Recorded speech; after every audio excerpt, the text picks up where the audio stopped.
Welcome to another episode of Not for the Weak-Minded. Today we're going to talk about mysterious events happening captured around the Earth and give possible explanation as to their causes. Let's start with this one, captured January 29th, 16.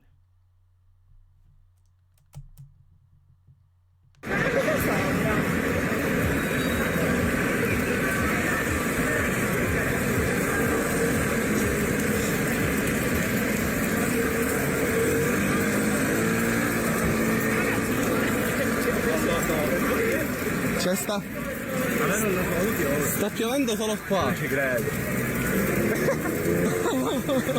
È incredibile. No, È una cosa allucinante. Sopra non c'è niente. Assurdo. E sta piovendo qua. Polizia scioccata. Non mi era mai capitato dal video. Ma stiamo facendo il video alla pioggia. So as you can see from the title and from this clip, rain is mysteriously falling in one place and nowhere else along this street in Italy. So let's move on. I will leave all the videos in the description. Next video. So what's the cause? That, you know, there's got to be a wow, like something's clearly going on here. Wonder what?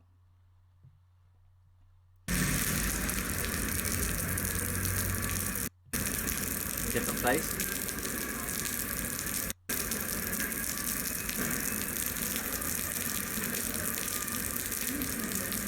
Nothing there, right? Let's play it again.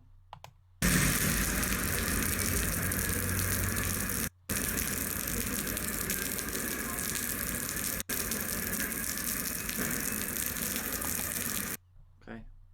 Strange. And there's another one here, raining in one spot. Too cool. Don't have to play it all. It's raining there, as you can see, and when you come over here, it's not. Just like a teeny sprinkle, but we come back over here, and it's raining. So you see, these people are looking. And if you carry on watching, other people come over to investigate.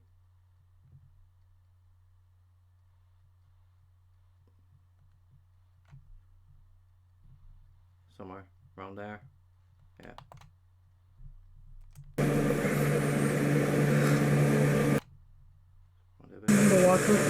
Okay.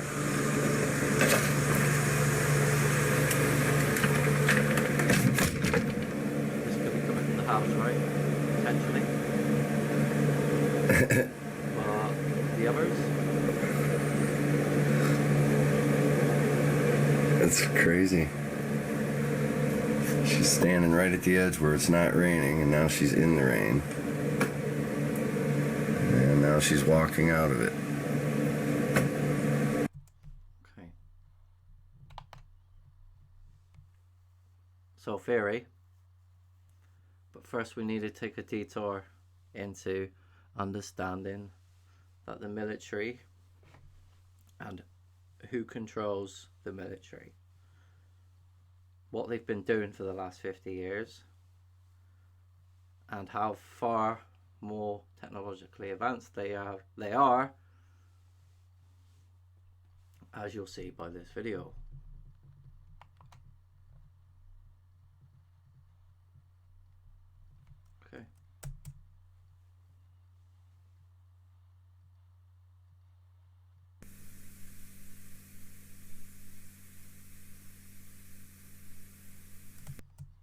Okay, this is for the Iraq War. Nanotechnology and reverse engineering.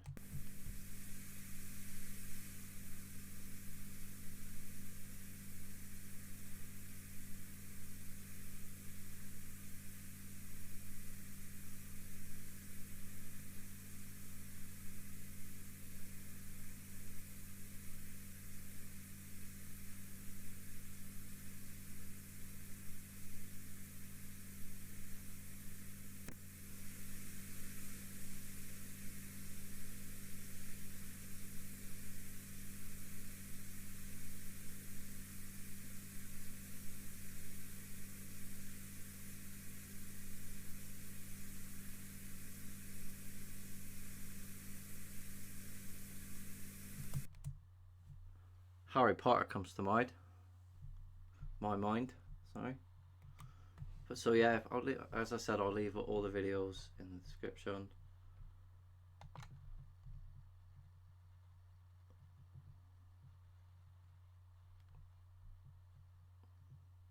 Next video.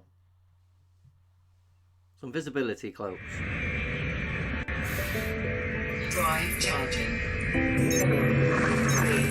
2.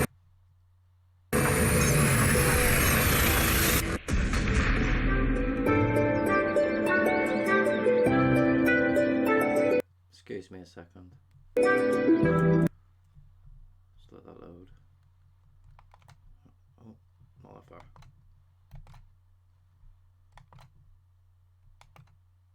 As you can see, we're going obviously into UFOs, craft.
This next clip, if it's real, is pretty insane, to say the least. And I believe it's real. There are things in this world that are coming to pass that people will blow their minds about, because it's things that, like this, that you need to understand that what's been developed. So anyway, next clip, because this does relate to what's really going on the Earth. Direct energy weapons, Agenda 2130 from the United Nations, you know, one world economy. You know, the direct link between their agenda and the places being attacked, like California.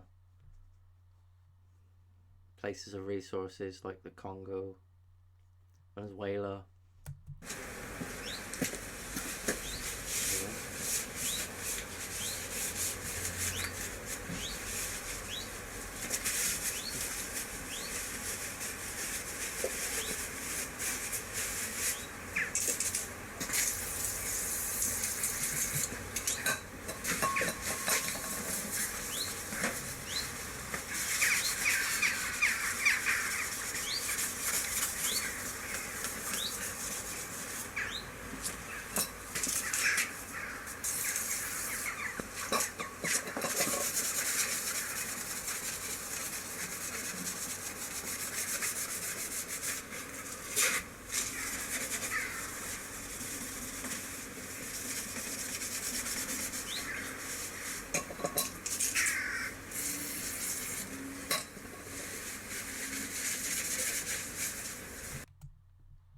Okay, what is that?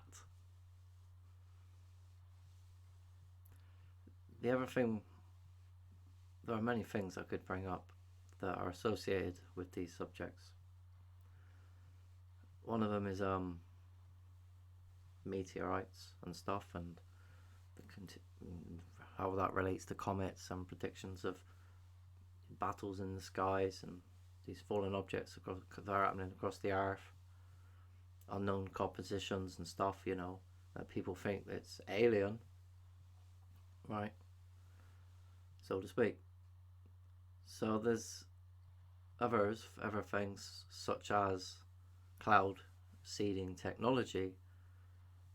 And we know obviously about certain craft such as the R3 TB, whatever it's called, the R3 TB, triangle shaped craft. So when you start putting all these tech together, and the reverse engineering from Roswell and the knowledge from the Nazis, reverse engineering that went across to America as well, because most people forget they focus on Roswell, but UFOs have been crashing for a while, and it's been going on before that. 1936, I do believe one crashed in outside Berlin. So this thing is pretty big.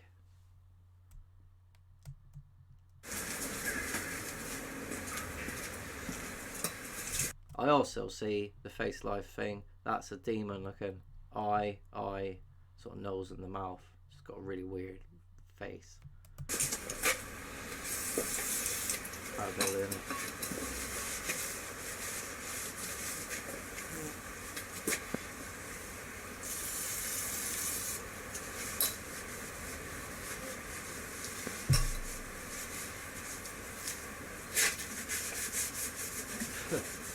And I'm sure if we take a closer look at what's really out there to be found and what's been recorded by us, you'll kind of get a better understanding, right, of what's really going on in the skies above our head. Now, it has nothing, we don't really have to worry about these things, but it does matter to know. But that realm is dealt with, let's say, by the gods. It's the gods' domain, and ours is the plane, the realm, the ground. So I know it can be scary for people to learn this information, and it is scary. And there's plenty of other things that are going on around us today that should make you pause for some concern for the well-being of yourself and the others around you. So here's another one. I myself have captured craft, in this supposed storm. Force shows itself secretly, accidentally, we just don't know. But do take a good look at this footage by our local Rick Mostyn. Please let us know what you think. So yeah, as you can see, this is a really freaky looking cloud. It's like a demon, devil, angel or something. With horns. Back a little bit. Isn't that weird? How the hell? Wow. And the other, look at the clouds over here. Now like curvy, wispy shit. Wow. Very strange. Very odd. And again, we could spend time analysing what we see. For example, chemtrail coming in right here. And there seems to be a path coming this way. These lines. And this seems to be a very large craft, one might think. But what I've just shown you should make you question what's really going on, right? This might not be evidence of a cloaked craft. However, the evidence is out there. I've seen it with my own eyes. It passed the moon. And it was very large. Oh, it's not going to play, so... What are the chances of seeing that? So I'll leave the link in the description. So let's talk about NASA's projects. And this one's called Artemis. And we're going to talk about goddess worship and getting into this itself. Understanding that the space program is controlled by the Zionist elites who want global domination. You know, time is ticking for a lot of people to truly understand the time they live in, because we've never been in a time of peace, particularly our country. We are the terrorists of the world with our bombs and our policies and our indoctrination and our simplistic language. It is what it is, but this is why we're here, to try and bring change. And just, it kind of does bring you down, you know, seeing everyone else trying to work it out or not even bother in some cases, which is more infuriating, you know. But I can just show you what I'm showing you, and it's up to the individual to put the work in themselves to, you know, to understand everything. As I'm just the doorway, you know. I'm just showing you subjects that connect to open up your mind to see that this is false, you know, but what they're saying is truth, you know what I mean, in a way that they really want to use the low Earth orbit as part of war, not peace, because they say the opposite. So it's all about sustainability when it's not about sustainability. Now I'm going to show you what's it called? So, you know, going to the moon. The moon's a light. It's got two light sources. It's more than likely a holographic piece of technology, somewhat. I've lost my train of thought. Sustainability, that was it. Sustainability wars are coming, right? And it involves people like me and people that are not awake. You know, the transhumanism agendas, it's all packaged together, and all this space stuff is just a distraction while they've weaponized low Earth orbit and now are using it for their agendas, which are global. Okay, like there's the patches to be designed, but yeah, this is our Artemis project. Should we watch the video? Let's have a laugh.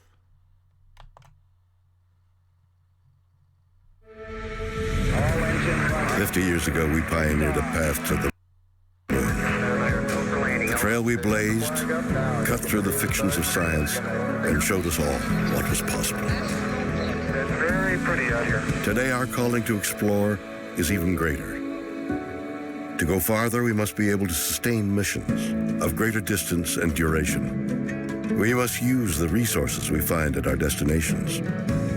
We must overcome radiation, isolation, gravity, and extreme environments like never before. These are the challenges we face to push the bounds of humanity. We're going to the moon to stay by 2024, and this is how. This all starts with the ability to get larger, heavier payloads off planet and beyond Earth's gravity. For this, we designed an entirely new rocket. The Space Launch System. SLS will be the most powerful rocket ever developed. And with components in production And more in testing? This system is capable of being the catalyst for deep space missions we need a capsule that can support humans from launch through deep space and return safely back to Earth.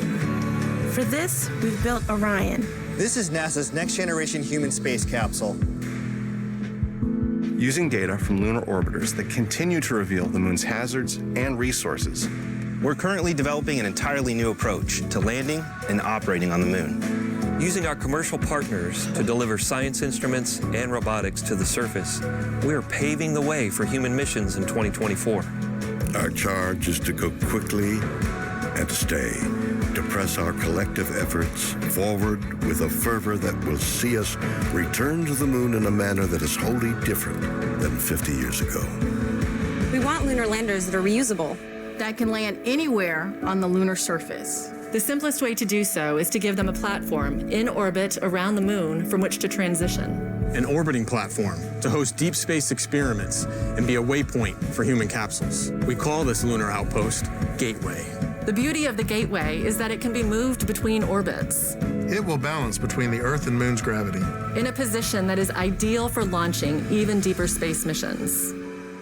In 2009, we learned that the moon contains millions of tons of water ice.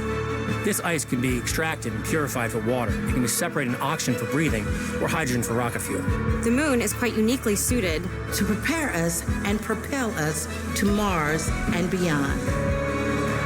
This is what we're building. This is what we're training for. This we can replicate throughout the solar system. This is the next chapter of human space exploration. Humans are the most fragile element of this entire endeavor, and yet we go for humanity. We go to the moon and on to Mars to seek knowledge and understanding and to share it with all. We go knowing our efforts will create opportunities that cannot be foreseen. We go because we are destined to explore and see it with our own eyes. We turn towards the moon now, not as a conclusion, but as preparation, as a checkpoint toward all that lies beyond. Our greatest adventures remain ahead of us. We are going. We're going. We are going. We are going. We're going.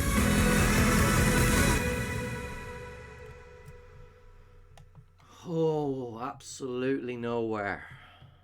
I had a perfect video, and that was at the start, and it didn't fit this, but it was all about the lies of NASA and the global agenda to weaponize low Earth orbit, and I took it out, and I should have put it right next, next place. But anyway, so this is their agenda, right? Going to the moon, ladies and gentlemen. Going back to the moon. Cannot wait. So I so wanted to rip this video apart and say why everything's a lie, but it's not about it. It is in a way, but it's really about the weaponization of low Earth orbit and our ignorance of the fact that we don't live on a spinning Earth, and they've just been putting stuff up at things because we allow it. Just like our government, corrupt corporations work together to take over foreign nations. Well, we think we've got some kind of freedom. So this is the Artemis project, right? Yep, and there's principles for a safe, peaceful, and prosperous future. Yeah, going to the moon, are we? Now, our contradictory. My own understanding is that because there's two light sources, they actually have been to the moon, but it isn't what we think, right? They're sort of masking the real moon with their own emulation. Now it's obviously understanding how that's done, which is the hard part. But in my opinion, that is, that everything they're doing is about emulation. So somehow they're using technologies to fool everyone. And thus far, they've succeeded. The peaceful purposes, right? This is all about United Nations. Let's get along together, global agenda for world dominance. Because the same people that wrecked the United Nations legislation are the same people that have created everything else. People go, well, there's nothing, creation there's nothing to it. No such thing. Everything's created. The Artemis Accords and the next generation of outer space governance. And again, you read the article. This was published on Council of Foreign Relations, June the 2nd, 2020. And I'm not going to read it, but if you'd like to read it, it goes into all different, policies, and you got to bear in mind if you read it as something, if you think it's sounding good, you got to remember that they've lied to you, and this is this is still based on a lie, but there's truth in it within understanding that is an inversion of what their true intentions. So it's not really about peace, it's about global dominance, weaponizing low Earth orbit, and of course this has to do with Elon Musk as well.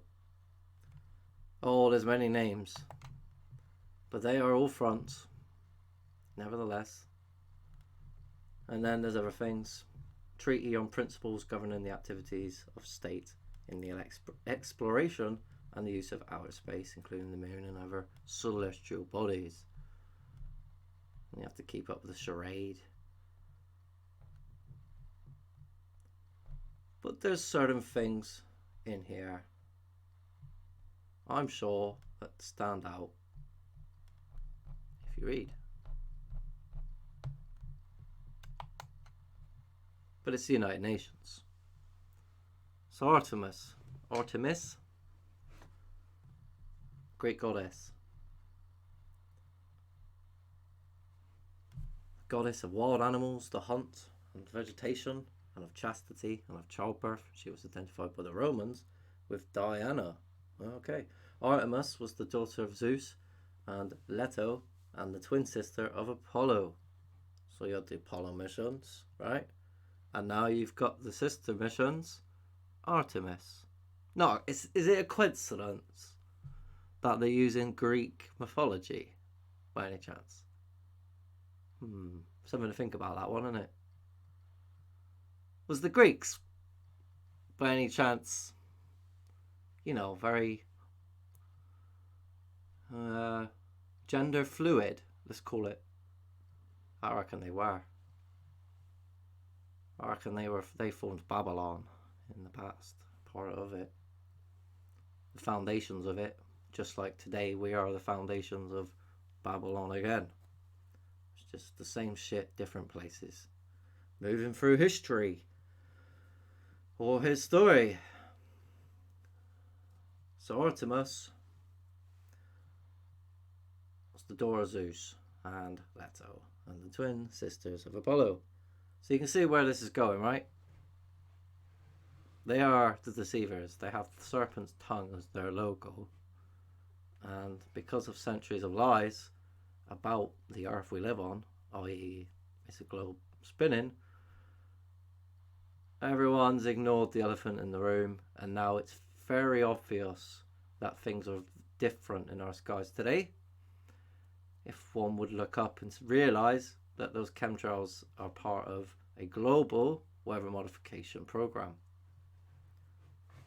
For an agenda, of course, because, it's not just to save us from global warming when we're not a globe, right? They're flooding us. But we will get revenge in the end. I'll say revenge. We'll win. But there's much tribulations, let's call it, to come for all peoples of the earth. Her character and function varied greatly from place to place, but apparently behind all forms lay the goddess of wild nature who danced, usually accompanied by nymphs in mountains, forests and marshes. Artemis embodied the sportsman's ideal, so besides killing game, she also protected it, especially the young. This was the Homeric significance of the title Mistress of Animals. Ghost in the Shell, sorry, it was what the stuff I'm going to show you later on. As I said, tried to say earlier, as I do that often. I've got a lot to say and I never get it all out at once. I'm trying to get it all out at once and it doesn't doesn't come out, obviously, because I forget, or I go off on a tangent as I am now. The worship of Artemis probably flourished in Crete or on the Greek mainland in pre-Hellenic times. Many of Artemis' local cults, however, preserved traces of other deities, often with Greek names, suggesting that, upon adopting her, the Greeks identified Artemis with nature divinities of their own. The virginal sister of Apollo is very different from the many-breasted Artemis of Ephesus, for example. And again, you can read the rest. There's something else actually down there. mistress of animals.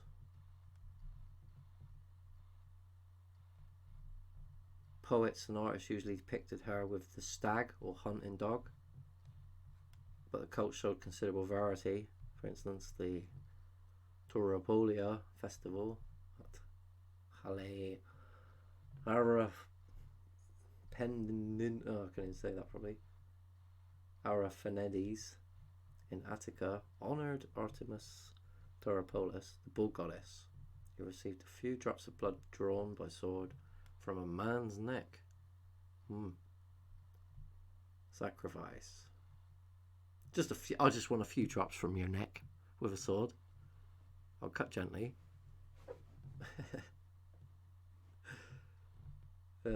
Poets of Homer.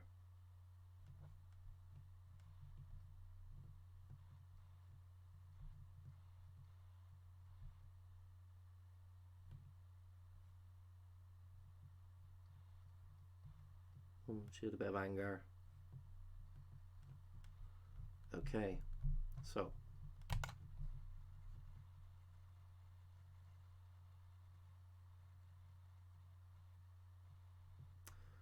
I'm going to fly through these things now, but I'm just going to show that when you go through and look at different cultures, there is comparatively, let's say, similarities. So this is the Akkadian counterparts and the Olympian gods.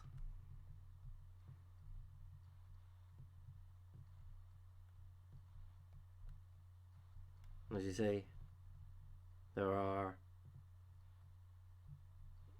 across the earth various names for the same things.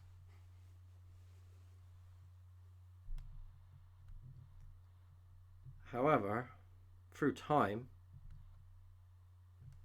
these things have changed. This is the hardest part about understanding ancient history, and a lot of the stuff written in scripture, right? So as it says, twin sister Apollo, goddess of the moon, operating exclusively outside the city. Her only function within the city is a goddess of childbirth, which the Greeks associated entirely with nature. Yes. And then there's a comparable with Hecate as well. And it says, obviously, as I just said, that things got mixed up often to allow a syncretistic integrating of foreign codes and others in classic antiquity. And then you look into the Indians, talk about Daruga, Artemis and Apollo comparisons, and excuse me, comparables to, well, I say parallels as it says, Greek and Egyptian.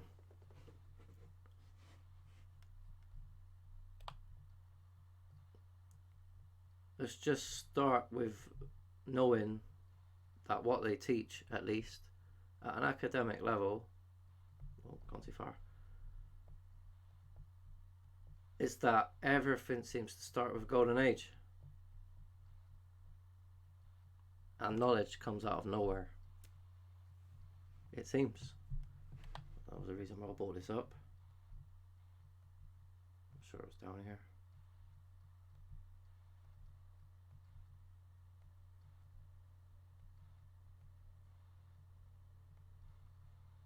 Oh yeah, it's down the bottom. So, Apollo, according to this article, academic article, I do believe, as references, yeah. Horus is Apollo, and Bast, or Bulbastis, is Artemis.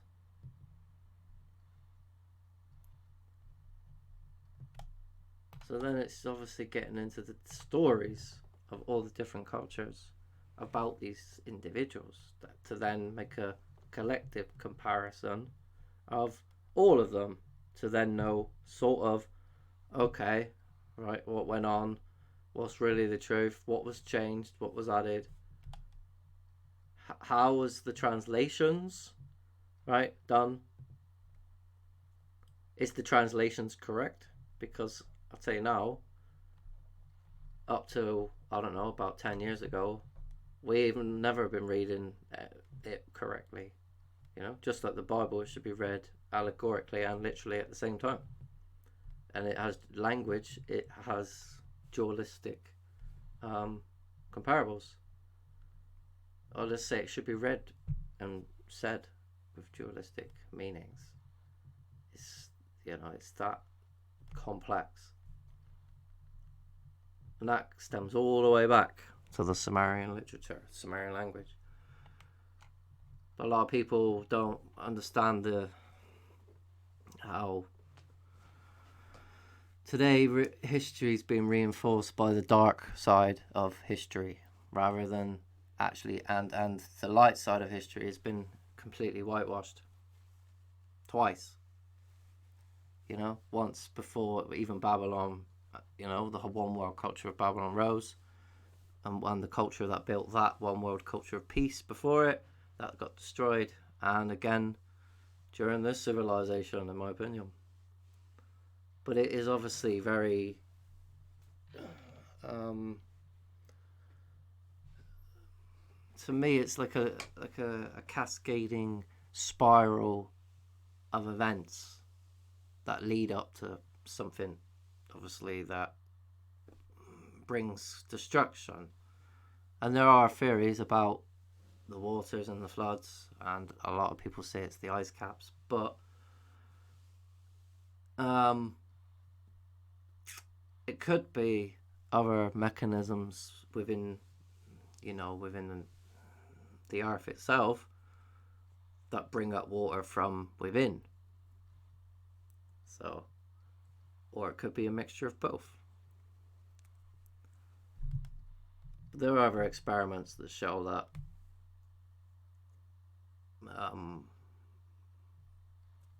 ice melt water doesn't actually raise sea levels, and I agree with that experiment. And the reason why is because geoengineering is going on, and they're flooding the earth with the weather because it's not a globe. So Frigg is Germanic goddess of sex and fertility, deification of the planet Venus, equivalent to Aphrodite, Astarte, Artemis, Ishtar, Easter, Venus, Anuket, Nudsi, Kunti, Adzizo, Lilith, and Eve. So there are people out there that say that Ishtar and Easter are the same people, right? And Venus and moon worship relates to goddess worship, right? And the things that we celebrate today are actually pagan festivals, right? Easter, Christmas, Nimrod. Look up Nimrod. So Artemis, Diana, and Skoi. And this goes into Viking mythology and the comparisons into that. And then there's another book, Goddess, Elixirs and Witches, Plants and Sexuality Throughout Human History. That'll be an interesting book to read. I just don't have the time. I just thought I would show you that she could also be a vengeful spirit. So she has ties to doing dark deeds. But as they, wow, we all harbour the good and the bad within us, let's say. But it's our thoughts and our free will, whether we choose to learn, in this case, right from wrong in this world, and who's poisoning the masses and why, etc. I've lost my train of thought. It's up to the individual anyway to learn. Because I think part of it is to get that anger inside you. You know, that brings out actually a deeper kind of love for the earth. If that makes sense. You don't need to know this stuff, about the gods and stuff, you know what I mean? You just need to know that you've been poisoned most of your life, you've been lied to. Why you've been lied to, which has to do with creation. And then it will be a difficult journey, but the truth is out there, and the Great Awakening is taking place. But it is kind of fundamental, my opinion, to try and build a foundation based on facts, not theories. And to do that, you have to look at certain subjects, specific subjects, let's say, and then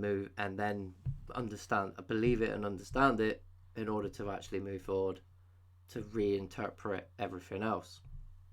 For example, understanding the importance of the perfect circle and sacred geometry and the knowledge of the stars and how they're tracked through time, as these things often are about.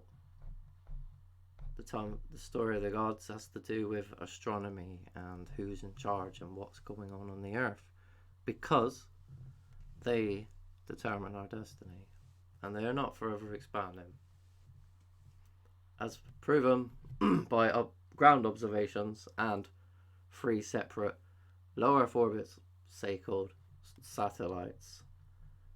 Look, to prove the Big Bang Theory correct, but yet again, it's a never failed experiment. So last page, Artemis, Luna, and other majestic moon goddesses that you should know about. It talks about Artemis. Bendis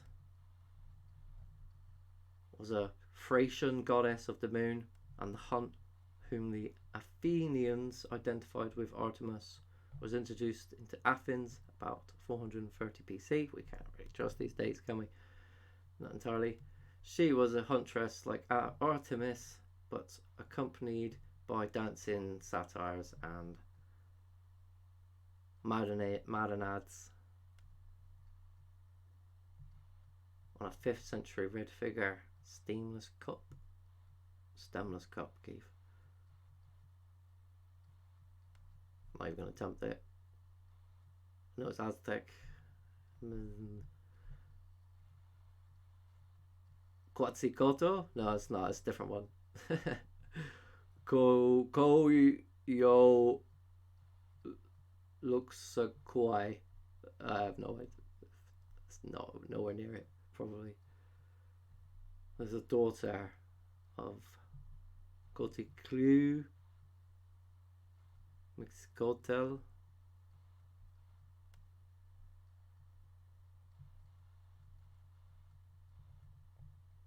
Diana. Hango.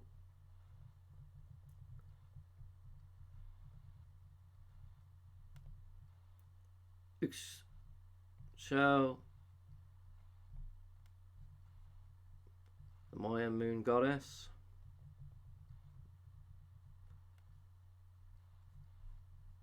Lady Rainbow. Or she of the pale face.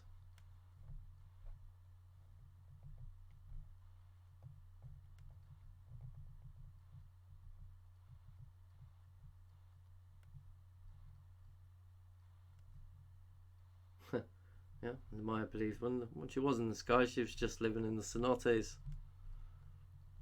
Yeah. Mawu, supreme god of the Fon people of Obome, Republic of Benin. And that's another thing to study, the First Peoples. Their stories collectively speak volumes to actually what happened on the earth. How many people once walked it. The vastness of their settlements. For example, millions and millions of people once walked the earth and lived on it, and they disappeared, only leaving remnants for us to put together to create a story about the earth, which kind of what is really the Bible in a way. And it's surprisingly, after many years of studying, got a lot of truth in it, in a way, you know, particularly about geological time. So there it is, just Selena Luna to finish off. So it's bull worshipping, moon worshipping, Venus worship, goddess worship, Lilith. So Lilith wants to go to the moon 2024. I wouldn't be surprised if we hear Sophia talk about this, the artificial intelligence. I'm going to look up, see what she's been saying. It's been a while. Till next time, take care.